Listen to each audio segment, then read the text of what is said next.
Hello and welcome back to my channel. Today I will be doing a book haul, a good old-fashioned book haul.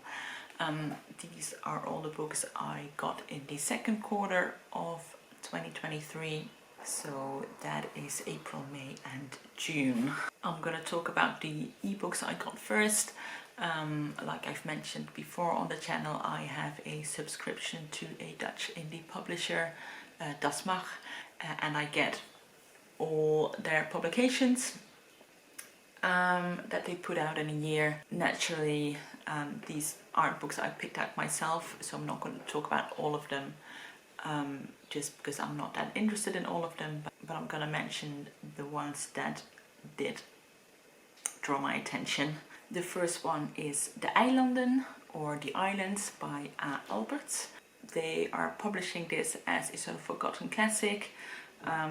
It is a short story collection first published in 1952 about the colonial time in Indonesia. In school we definitely read some classics of post-colonial literature, which are obviously books that are very much centered on the colonizers' point of view rather than the Indonesian point of view. So I am interested in this book to see where it will go. I trust the publisher for picking a book that will do something different with that. Another one I would love to read is Echt by Saskia de Coster. From the blurb I couldn't really gather that much about what it was about. It seems to be about a family, a parent and a daughter, and on face value they seem very successful, but there's things going on behind the closed door that make it seem that things are maybe not as good as they seem to be. I have read one other book by this author before which I really enjoyed, and that book was also about family dynamics, and I think that is something she does very well, so I hope I will enjoy this book as much as that other book I read by her. What's interesting as well is that she finished this book while she was on residence at a museum, and they did this sort of performance art project where she would write in the museum in like a glass box. So I think it was the Museum of Fine Arts in Antwerp, and she would sit in like this glass container where people walk around and sort of be an exhibition in the museum. So I wonder if we're going to see something of that back in the book. There is also Feria by Hanna Simón.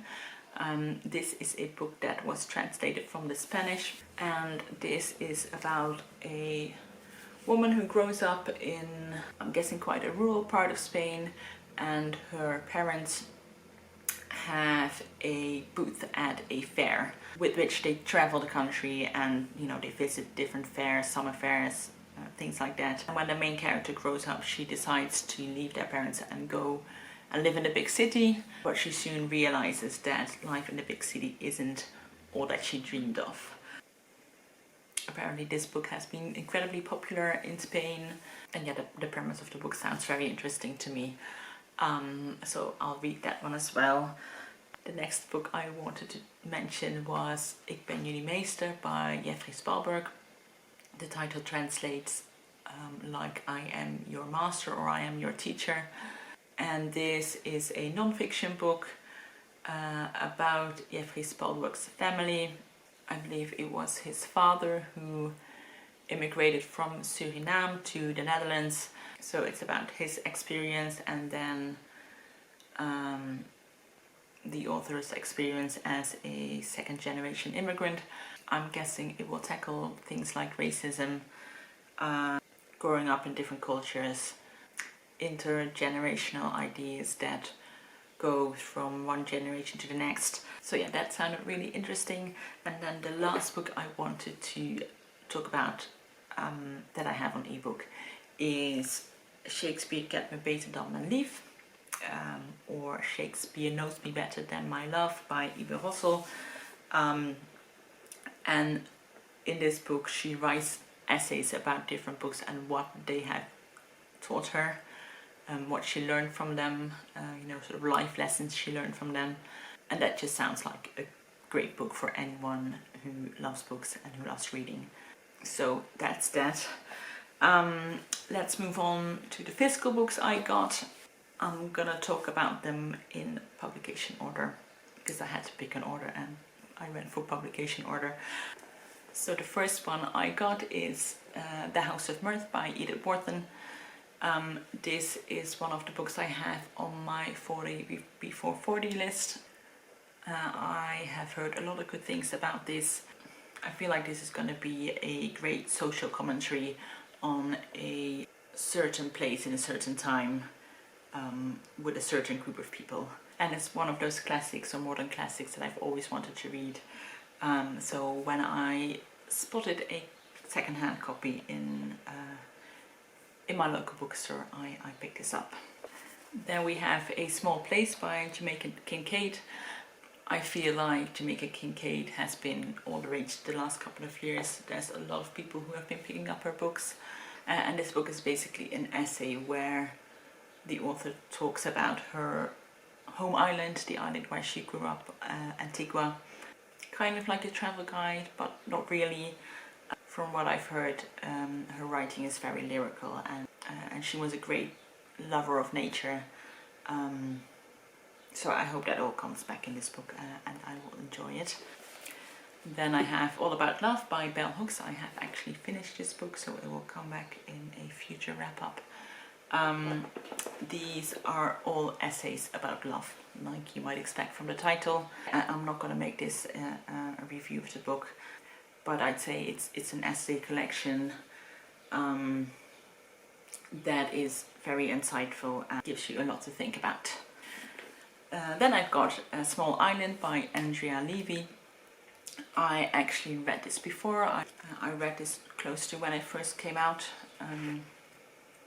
which was 2004. It's about a woman who takes in Jamaican lodgers, people who come to England as the Windrush generation. And I wanted to read this again because I feel like I know a bit more about the history of that, and I feel like I could appreciate it a lot more now. I could appreciate the subtleties in the story a lot more now than I did when I first read it. Then we have The Dragon Keeper by Robin Hobb. This is the next series. This is the next book in the Realm of the Eilanden series, and we are starting a new trilogy with this book, or I believe this one is a quartet of the Rainwild Chronicles. This is a fantasy series that I've been very slowly making my way through. This is like right in the middle of a, I believe, 17-book overarching series, so I'm not going to talk about what it is about. It is my favorite fantasy series of all time, so I'm just happy to have the next book on my shelves. Then I picked up The Garden of Evening Mist by Twan. The author, I believe, recently had his new book published. I can't quite remember the title, but this is one of his backlist books. This is about a young woman who asks for the help of a gardener. She wants to build a memorial for her sister who was killed in the war, and this gardener was once the gardener for the Emperor of Japan. And I've heard a lot of great things about this book. I've heard it is, you know, the sort of quiet, introspective kind of book, talking about grief and healing from trauma. I guess nature would play a big role in this, like the healing powers of gardens. It sounds like something that would be right up my street. Then I picked up Heads of the Colored People by Nafissa, Thompson, Spires. This is a short story collection that I've had on my wish list for years and years, since it was first published in 2018. I can't remember exactly what it was that made me put this on my wish list. Probably because I like short story collection. It It is written by a Black American author and it talks about the Black American experience. So far I've yet to see a bad review of this book. So there's that one. Another book is White Tears, Brown Scars, How White Feminism Betrays Women of Color by Ruby Hamad. I wanted to read this book because I always think it is just good to read a book on racism, feminism every once in a while, and I think this especially focuses on racism within feminism, you know, white feminism being used as a weapon for white supremacy and patriarchy. I've heard a lot of good things about this one, so hoping to learn a lot from this. Then I've got the last one by Fatima Das, which is a book translated from the French by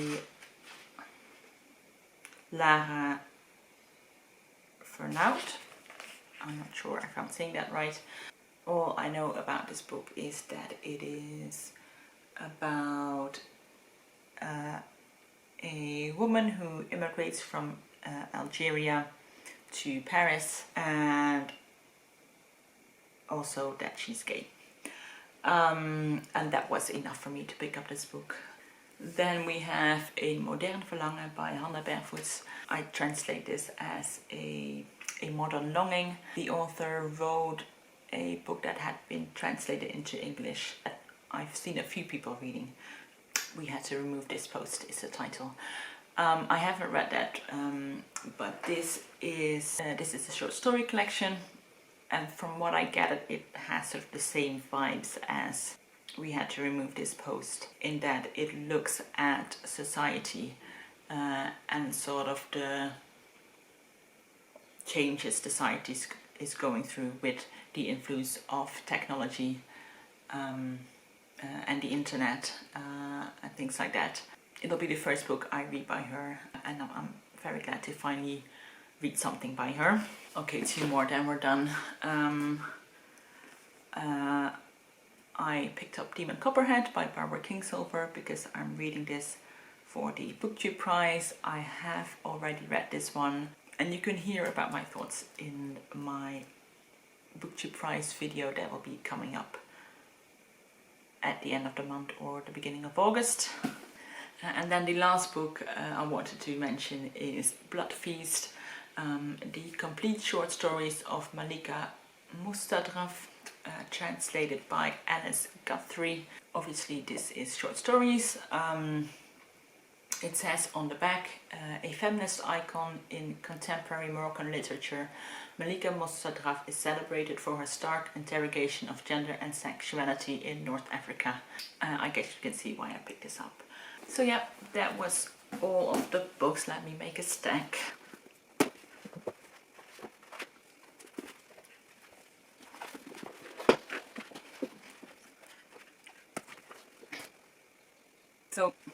So these are the books I got in April, May and June of this year. That's heavy. I'd say it's a pretty diverse stack with a lot of different things in it. I'd say it's a pretty good overview of the kind of books I like. I'm hoping I'll enjoy all of these, and you'll see these books in future wrap-ups. I'd love to know if you've read any of these books, if you've heard of any of the lesser known titles. Yeah, just leave any thoughts in the comments down below, and I'll talk to you in the next video. Bye bye.